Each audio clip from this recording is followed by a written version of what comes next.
এরপরে প্রশ্ন দেওয়া হয়েছে কুরবানির গোশত কয় ভাগে বন্টন করতে হবে। কুরবানির গোশত কয় ভাগে বন্টন করতে হবে এই মর্মে সরাসরি হাদিসে স্পষ্ট কোনো আলোচনা পাওয়া যায় না। 2 ভাগ করো অথবা 3 ভাগ করো বা 4 ভাগ করো এমন আলোচনা পাওয়া যায় না। তবে আসারে সাহাবা আব্দুল্লাহ ইবনে আব্বাস রাদিয়াল্লাহু তাআলা আনহু একটি বর্ণনায় পাওয়া যায় রাসূল কুরবানি করার পরে 3 ভাগ করেছেন। তবে এই মর্মে কোনো আদেশ, নিষেধ, বাধ্যবাধকতা এরকম কোনো বর্ণনা পাওয়া যায় না।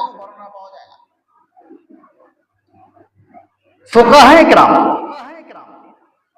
কুরবানির এই বিষয় থেকে স্পষ্ট যে বিষয়টা পাওয়া যায়, রাসূল বলেছেন তোমরা কুরবানি করার পরে নিজেরা খাও, আত্মীয় স্বজনকে দাও, এবং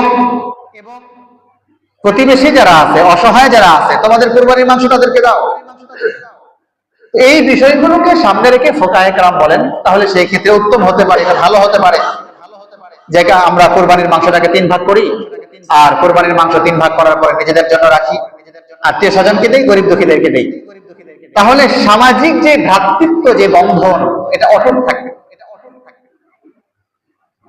কোরবানি করলাম আল্লাহ পাক রব্বুল আলামিনের সন্তুষ্টির জন্য, নিজেরা সেখান থেকে খেলাম, আত্মীয় স্বজনকে সম্পৃক্ত করলাম, পাড়া প্রতিবেশী গরিব অসহায় মিসকিনদেরকে সম্পৃক্ত করলাম।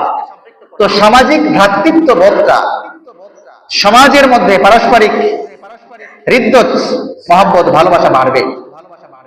এই জন্য ফুকাহায়ে কেরাম বলেছেন এটা মুস্তাহাব, মুস্তাহসান, ভালো একটি কাজ, ভালো আমল, এটা করা যেতে পারে।